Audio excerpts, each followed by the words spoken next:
제가 중학교 2학년 때 어떤 소녀, 아주 이쁘장하게 안경 쓴 소녀를 좋아했었는데요.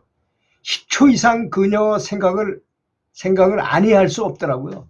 차납게나 앉아서나 그 소녀의 생각이 떠올라가지고 같은 학년이었는데요.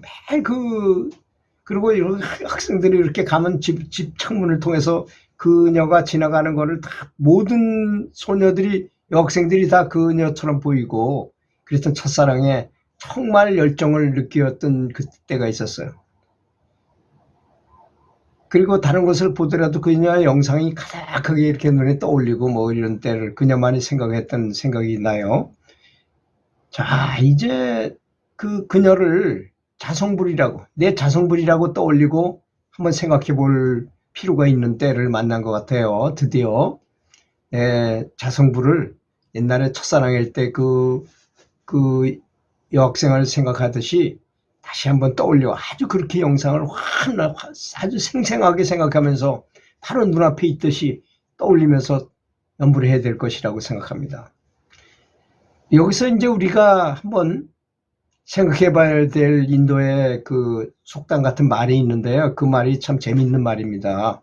이게 뭐냐면, 부처님이 옛날에 여기서 말하는 부처님은 자성불을 말하는 겁니다. 부처님이 이제 동네 사람들하고 같이 살았대요.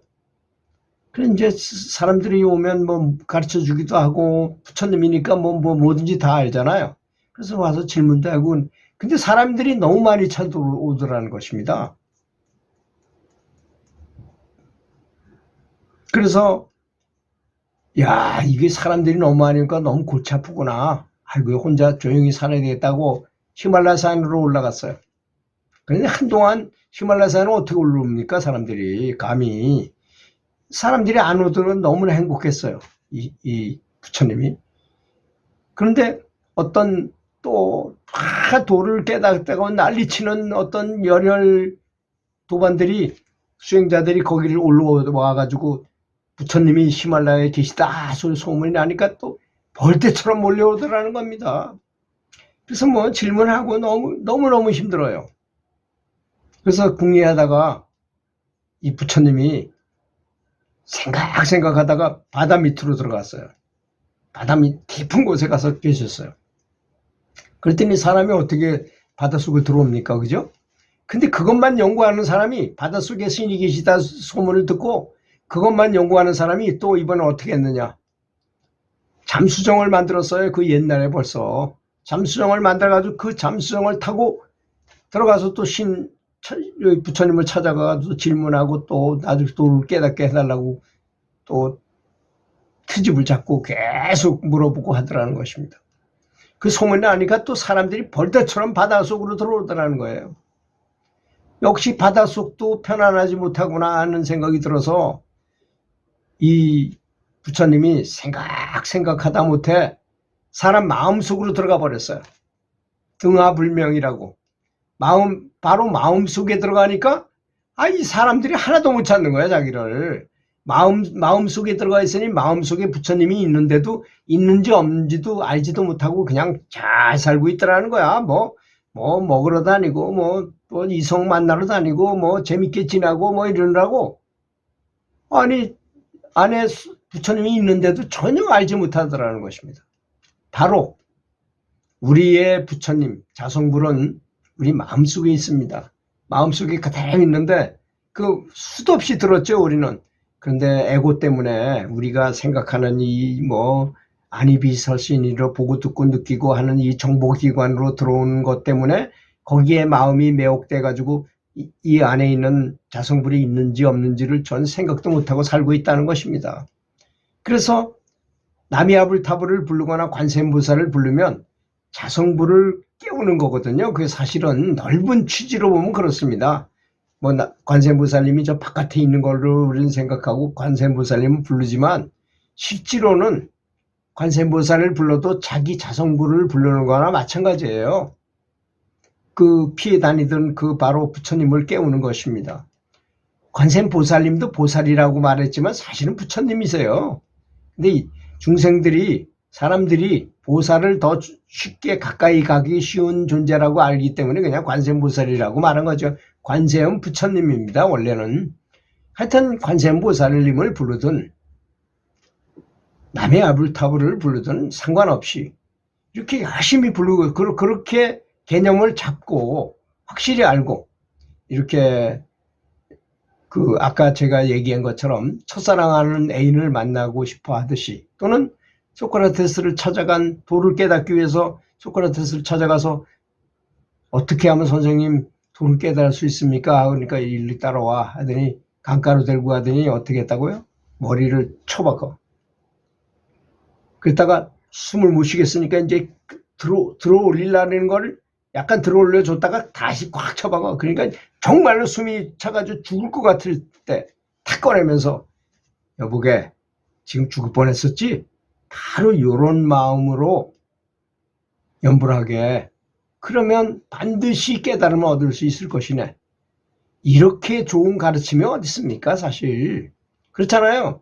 죽을 것 같은 그런 심정으로 우리는 전부 염불할 때 죽을 것 같은 심정으로 하지 못합니다. 그렇잖아요. 정말 죽을 것 같이 생각해. 그래서 어떤 사람이 깨달음을 얻거나 해탈을 하거나 뭐 어떤 성취를 어느 정도 성취라도 하는가 하면 중병에 걸렸어. 그래서 죽을 것 같으니까 인젠 죽게 아니면 까무러치기다. 가서 뭐 극락왕생 아니면 내가 이 병을 낫거나 또는 뭐 어떤 해탈을 얻거나 하겠지 하고 그냥 목숨을 걸고 한 사람, 그렇게 염불한 분, 진짜 모든 것을 다 바쳐서 올인이라 그러잖아요. 올인. 모든 걸 다 바쳐서 하는 전심전력으로 하는 거죠. 그래서 우리는 또 착각하고 있는 게 전심전력이라고 하면 뭐 큰 힘을 들이거나 눈을 둥그렇게 뜨거나 뭐 이렇게 집중하는 걸로 생각하는데 그거 아닙니다. 그런 게 항상 마음을 거기다 갖다 탁하니 붙여놓고 사수비수해야 돼. 지키는 둥 마는 둥 하면서도 마음은 늘 거기가 있어야 되는 걸로 해야 된다는 것입니다.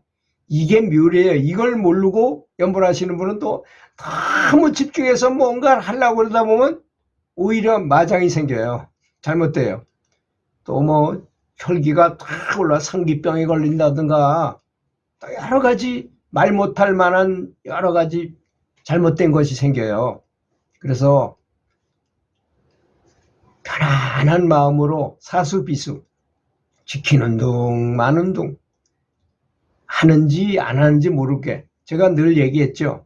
저한테 장난감이 한국 사람이 개발해가지고 미국에서 아주 대박을 친 그런 장난감이 있는데 그게 뭐냐면 여기 헤드셋을 쓰면 네 팔을 이렇게 딱 해가지고 여기서 네 팔을 딱 보내면 그 3m 앞에 놓인 그 기계 이렇게 통 속에 플라스틱 통 속에 탁구공 같은 게 들어있어요. 그래서 여기서 네 팔을 싹 세게 쏘면 이게 펜이 돌아가가지고 쫙 올립니다. 이거를 이 탁구공을 쫙 올려요. 근데 탁구공을 올리는 거는 쉽지만 탁구공을 중간에 가서 딱 멈추게 하기는 되게 어려워요. 이거는 힘을 딱 빼버리면 뚝 떨어져 버리고 힘을 쫙 주면 쫙 위에 올라가 붙으면 허당이 요 가운데 금이 있는데 라인이 있는데 그 라인에 딱 멈춰 서게 만들어야 되거든요. 그러려면 집중을 너무 해도 안 되고 너무 집중을 풀어도 안 돼요. 바로 그겁니다. 그래서 그 양궁 선수들이 그런 걸 많이 연습했대요. 바로 양궁 쏠 때도 너무 집중하면 또 안 되고 너무 집중을 풀어도 안 됩니다. 그 집중하는 듯 마는 듯 하다 때 딱 쏘면 텐에 탁탁 맞는다 그래요. 그런 것이 바로 이게 바로 중도를 뭐 그러잖아요. 부처님이 중도를 지켜라. 그런 말 많이 있죠. 어떤 수행자가 너무너무 집중을 해가지고 막 상기병이 걸리고 너무 힘들어 하니까 부처님이 그랬죠. 너 기타 줄을 아느냐? 기타 치는 통기타 알지? 통기타 줄을 너무 팽팽하게 하면 어떻게 되냐? 끊어지거나 소리가 엇박자가 납니다. 그럼 어떻게 해야 되냐? 적당히 딱 적당하게 조여야 됩니다. 이게 바로 중도다. 너무 느슨하게 하면 소리가 안 나고 너무 세게 하면 끊어진다. 적당하게 바로 그건 걸 말. 그게 바로 중도를 걸으라는 말이 바로 그런 뜻이다. 그렇게 집중해서 해라. 그러면 왜 안 되겠느냐? 그래가지고 그 부처님 말씀을 듣고서 그 사람도 깨달음을 얻은 겁니다. 이렇게 불교는 깨달음의 종교지 뭐 어떤 공부를 해가지고 어느 단계에 가고 이런 게 아닙니다. 정말 부처님처럼 깨달음을 얻으라고 아주 전심을 다하셔서 평생 동안 45년 동안 무려 45년 동안이나 사람들을 교화하고 가르치셨던 것입니다. 그래서 부처님이 하신 말씀들은 다 깨달음을 돕기 위해서 하신 말씀이에요. 전부 다 하신 말씀을 다 보면. 근데 연불하시는 분들이 공부를 안 하고 연불만 하면 되는 줄 알고 있어요. 전혀 그렇지 않습니다. 이렇게 많은 지식도 갖고 있어야지만 지금 창의력이라는 거 세계적으로 맨사나 뭐 이런 대단한 그 학자들이 결론을 내린 게 뭐냐. 창의력도 진공 상태에서는 나타나지 않는다는 것입니다. 10년 정도, 10,000시간 정도 거기서 공부 지식도 많이 쌓고 관심을 갖고 있어야지만 창의력이 나온다는 것이죠. 안 그렇습니까? 자동차에 대해서 아무것도 모르는 사람이 자동차 디자인을 멋지게 할 수 있나요? 안 되지. 자동차는 어떤 스타일로, 어떤 엔진을 어떻게 얹어야 되고 뭐 이런 걸 알아야지만 거기에 맞춰서 디자인도 멋지게 할 수 있는 게 나올 거 아니겠습니까? 그래서 10,000시간의 법칙, 10년의 법칙이라는 게 나온 거죠. 이런 지적인 것도 많이 알아야 된다고 저는 생각합니다. 들어주셔서 감사합니다.